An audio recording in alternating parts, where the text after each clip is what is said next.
bienvenue tout le monde. C'est vidéo 4 pour les gens qui veulent améliorer le français, so intermediate French. Last time we looked at the pluperfect tense, and this is one of the handouts which I put on the website for you, which is now there. And I set you an exercise, which was, if you have downloaded the handout, it was number 270, and there were some sentences which I wanted you to translate. So just to recap quickly, at the top of the sheet we said that the pluperfect tense is a combination of the imperfect tense plus the past participle, and it's to express an action in the past that had already happened when something else happened in a sequence of events. So I had already put the oven on when my husband arrived home for tea, or I had already boiled the kettle when the dog wanted to go for a walk. Is it often the case in our house? Donc j'avais déjà préparé le café, et puis notre chien Wilson il voulait aller promener. I would have said il a voulu, but really with expressions of desire or wanting, you tend to use the imperfect tense, which we'll look at a bit later on today. So he was wanting to go for a walk, go out for a walk. Surtout parce qu'il fait très beau en ce moment. I hope you can see, it's sort of early evening, so I've got the curtains back. Aujourd'hui, il fait très beau, n'est-ce pas? Il fait soleil. So if I were to describe my day, for example, I might use a variety of past tenses. Perhaps some pluperfect. So I could say je me suis levée assez tard parce que je n'avais pas bien dormi. Parce que Wilson, il s'est réveillé pendant la nuit. Il était un peu effrayé. Je ne sais pas pourquoi. So there's a variety of tenses. So I got up quite late. Je me suis levée assez tard ce matin. Parce que je n'avais pas bien dormi. I hadn't slept well. Okay, I hadn't slept well. So that's an example of the pluperfect. So because something hadn't or had happened, then the consequence was the perfect tense. I got up late or whatever it was. And then I explained how Wilson, the dog, was feeling in the night. So I said, parce que Wilson, il s'est réveillé. He woke himself up, je sais pas pourquoi, aucune idée.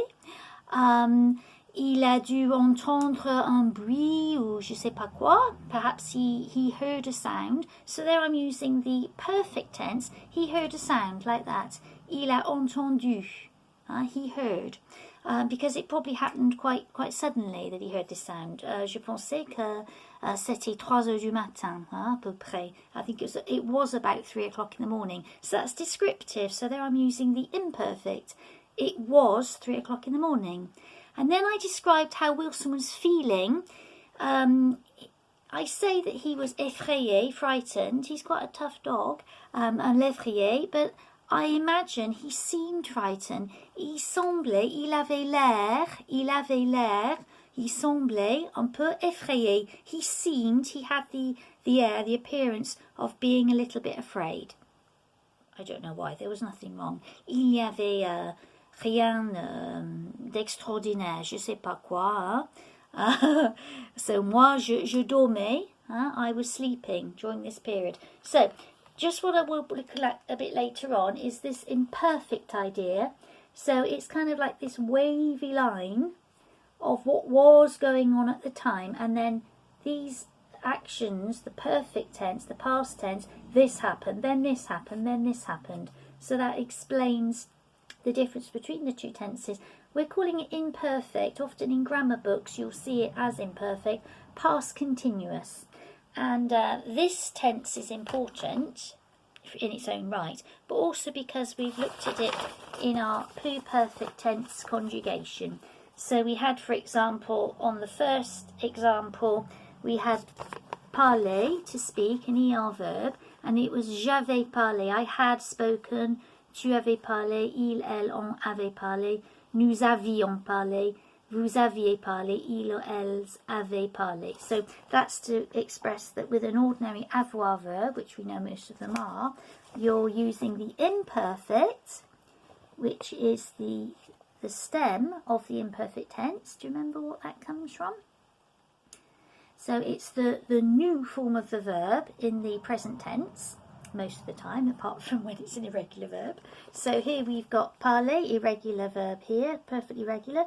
So we're taking our stem, we've got avoir as the verb there. If it was parler, for example, you would take parler, P-A-R-L, because the new form is nous parlons, and then you add these endings. So here we have got avoir, in fact. So we've got A-I-S, A-I-S, A-I-T, I-O-N-S, I-E-Z, A-I-E-N-T. So it's fairly straightforward tense. And then the example here with j'avais parlé, they had spoken, he had spoken, we had spoken. Avoir is regular insofar as nous avons, we're taking the AV from avant, and then we're just adding those endings, okay? I say that because obviously when we go to the other auxiliary verb, as in a verb which is used to make the past tense, of which there are two, there's avoir, this one, and then there's être. Well, this one is irregular because with the past tense, we could look at what the new form is for être in the present tense. It's nous sommes. Well, we're not using som as our root or som, we're using et. So, j'étais entré. So here we've got one of our être verbs, which was on our picture of the castle, with our être verbs, of which we said there were 14, 15 plus all reflexives. So we're using the et, and then those very same endings, they stay the same. So j'étais, and the example is j'étais entré, and of course we have to agree it. We have to add an e if it's feminine, we have to add an s for the nous plural, the il and elle plural we add an s, and we'll also add an e if it's the feminine elle, okay? So j'étais rentré, tu étais entré, il ou on, they've missed that elle there, était entré. If it was, the L's underneath, elle était entrée, sorry. Nous étions entrés, vous étiez entrés, ils or elles étaient entrés. And you've got your agreements there. Now going to a reflexive, it can seem more difficult when we're using être in this conjugation or when it's the reflexive, because we're saying I had entered, but of course in French it isn't had, it's the verb être. So we can forget about avoir meaning to have, because we're using être, we have to work out the whole phrase. We have to use the French and not go to our English and translate word for word, because we'd get it wrong then, wouldn't we? So in the reflexive example, we've got se lever. So we could say here using me lever, so je m'étais levé, and so on and so forth. So you've got your personal pronouns, je me, tu, te, so tu t'étais levé, il, on, elle s'était levé. Nous, we said that's quite an easy one because it's nous nous étions levés, vous étiez levés, il and elle s'étaient levés, which you said sounded like the singular, il s'était levé, elle s'était levée. It sounds the same, doesn't it? Okay. Right, so that was the formation of the pluperfect tense. Let's move on now to the homework. So, I asked you to do the sentences. I think we had, I gave you 6. So I said, rewrite the following sentences according to the model given. So hopefully you've done that in the week we've been away. So the example was, je suis parti et ensuite il est entré. And we said each of these examples uses ensuite. So I left and then he arrived. Okay, je suis parti et ensuite il est entré. He entered rather. So the example they want then is, I had already left. So we're putting a déjà in. So, j'étais déjà parti quand il est entré. Okay? So, the first one is, je suis revenu et ensuite elle est entrée. So, hopefully, you've got j'étais déjà revenu. Because we said that revenir acts like venir. It's venir is a verb that takes être. So, revenir will be a verb that takes être. So, you had, I had already come back. So, j'étais déjà revenu, et ensuite elle est entrée. That stays the same, doesn't it? So, we're just popping the déjà in between the auxiliary and the past participle. Number 2, elles ont déjeuné et ensuite je suis arrivée. So, they had lunch and then I arrived. We want to say they had lunch. So, elles avaient déjeuné. So déjeuner is le déjeuner, is the lunch, or déjeuner, an ER verb, is to have lunch. So elles avaient déjeuné, et ensuite je suis arrivée. Quite straightforward so far, so good. Number 3. J'ai fini mes devoirs, et ensuite le téléphone a sonné. So I had finished my homework. Hopefully that's the case with you now, joining me, that you had done your homework before you turned the video on. So, j'avais déjà fini mes devoirs. So, j'avais déjà fini mes devoirs, et ensuite le téléphone a sonné. Number 4, elle a écrit la lettre, et ensuite son ami a frappé à la porte. So, she wrote the letter, and then her friend knocked on the door. So, she had written the letter. She had already written the letter. Elle avait déjà écrit la lettre. Et ensuite, son ami a frappé à la porte. Okay, so elle avait. So you're just putting it back into the imperfect there. Elle avait déjà écrit. So the a, elle a écrit, the a, the auxiliary from avoir, the a bit, goes into the imperfect to make the pluperfect. You're going back, she had already written the letter. Number 5. Les voleurs sont partis, et ensuite la femme a crié. It's a bit of a gruesome one there. The robbers left, and then the woman shouted. So here the robbers had already left. So we're using an être verb here. So it's partir again, as in number 1. So les voleurs étaient déjà partis. And étaient will be the plural, E-T-A-I-E-N-T. Parti will still have the S on, no change there, because the past participle in the present tense, or in the perfect tense, les voleurs sont partis, and in the pluperfect, it's still the same agreement, isn't it? It's still plural. Et ensuite, la femme a crié.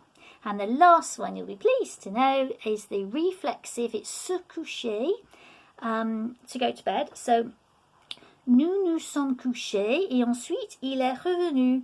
So we went to bed, and then he came back. So we had already gone to bed, and then he came back. So nous nous étions couchés, et ensuite il est revenu. So 6 sur 6. Did you get 6 out of 6? I hope you did. Right. So that was the handout on the pluperfect. There's some more exercises on there that you can look at in your own time. I wanted to just illustrate that in a piece, a personal piece of writing, if you like, just to say how it might be used, right? How it might be used. This is a little presentation I did some time ago, describing and a bit of an adventure that I went on 2018. So let me just read it through. See if you can listen out for the pluperfects, what we had already done in preparation for this voyage, for this trip. Alors, le jour de notre départ était arrivé. Ayant décidé de vendre notre mobil-home en Angleterre, nous allions habiter en Bretagne pendant l'hiver de 2018.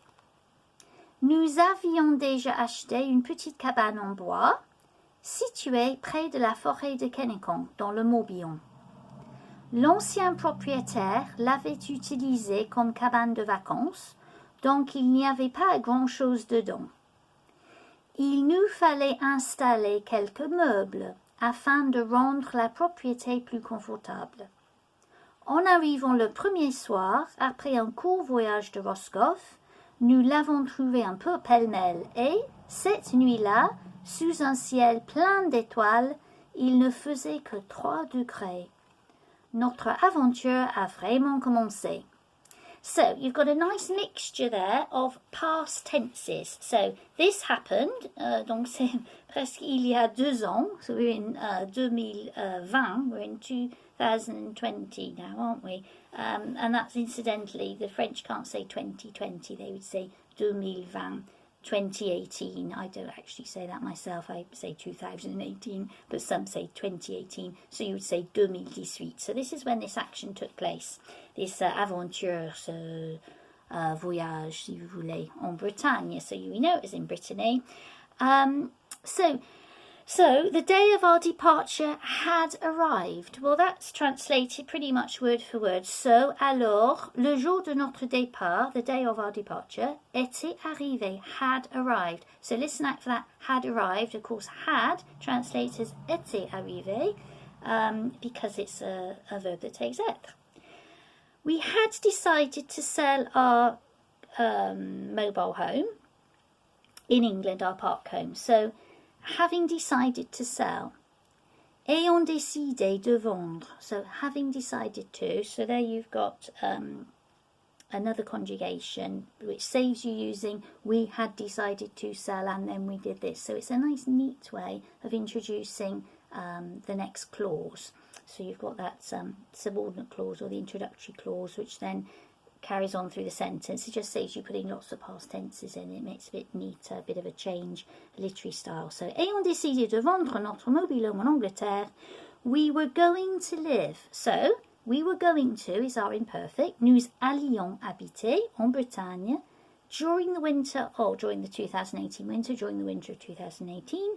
So, during, for, the word for we usually think of as pour. But when we're looking at a duration of time in the past tense, like this, for example, what was going on during that winter, it did seem like a long duration, let me tell you. During, pendant is a good one to use for duration during that period of time in the past, okay? If you were going to go to America for 2 weeks in the summer, you would say pour 2 semaines en été. Okay, so this is going now or in the future. You use pour, but this is pendant in the past.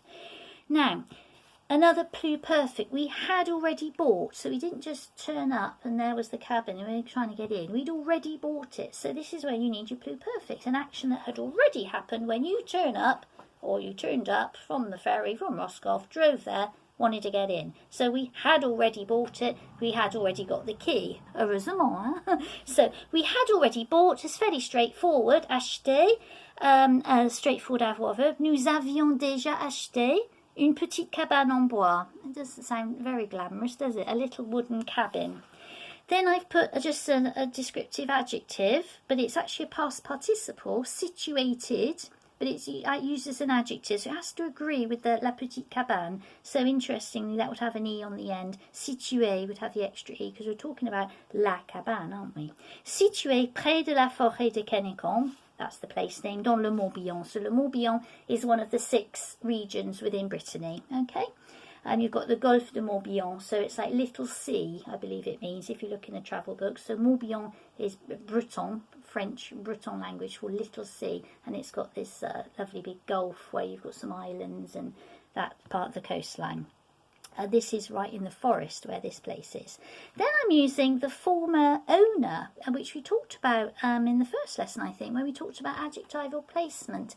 So we could say it was une maison ancienne. Well, this wasn't actually that old, an ancient house, but l'ancien propriétaire. So I'm putting ancien in front, so it's the former owner. L'ancien, l'apostrophe, l'ancien propriétaire had used it as a holiday cabin. So he had used it, again, a pluperfect. So l'avait utilisé comme cabane de vacances. So there wasn't a lot inside. There wasn't a lot inside. Now I'm going to use which tense? Perfect, imperfect, pluperfect. What would you go for here?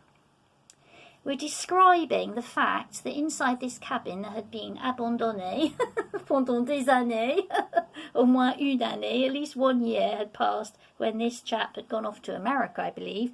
He'd left it with not a lot inside. There wasn't much in there. So it's descriptive. It's a state of being. The cabin was made of wood.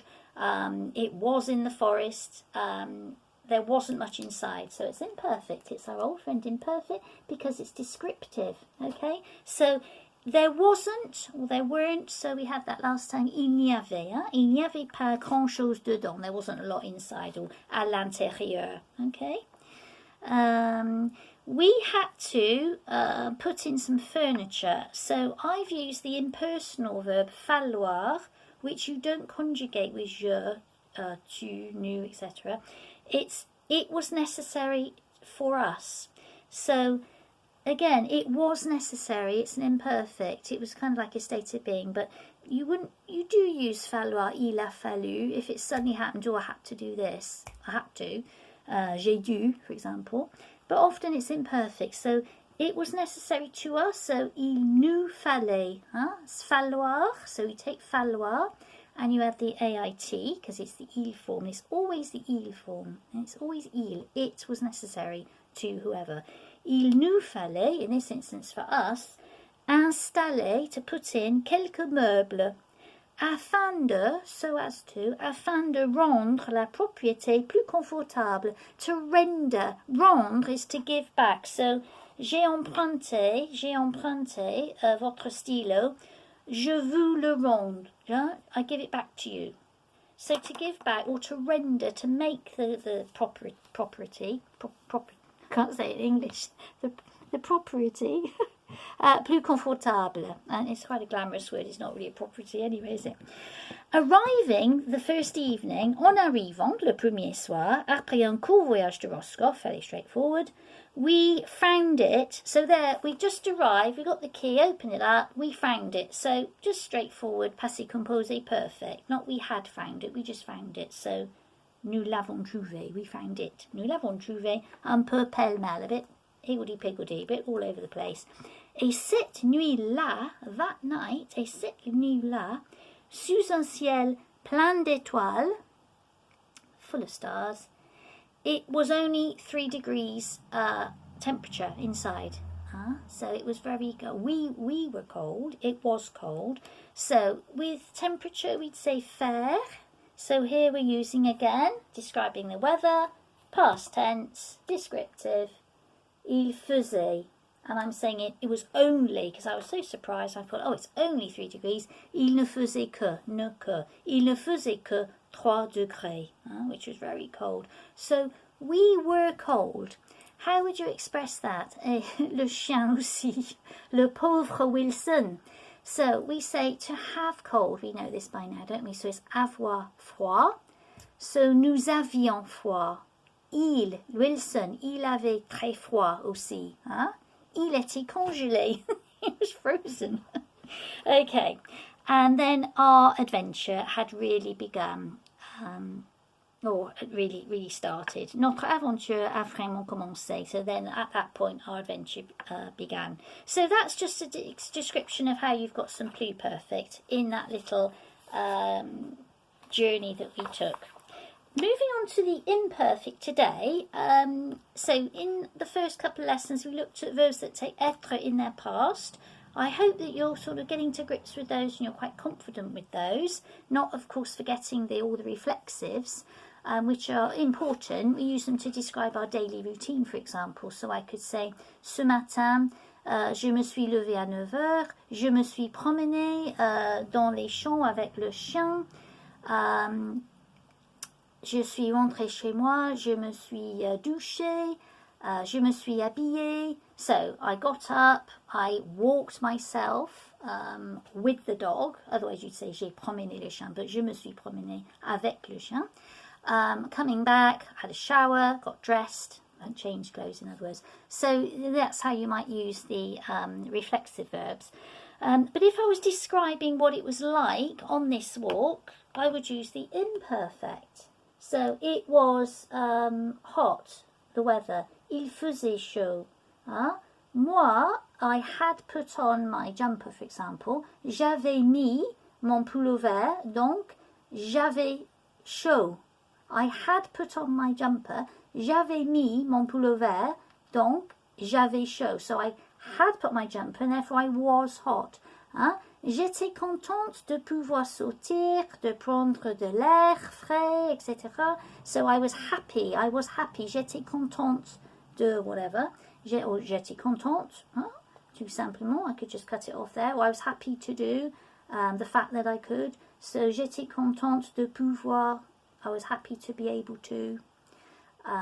So I was, how you were feeling at the time. So this is just to illustrate the imperfect. We've looked at how it's formed. It's quite easy. It's one word, isn't it? With your personal pronoun je, tu, etc. And then you've got one word. So j'étais, nous étions, vous étiez. These little lines chopping up the action are what we talked about, and then this happened, and then this happened, and then this happened. So that would be the perfect tense, which then comes in. So,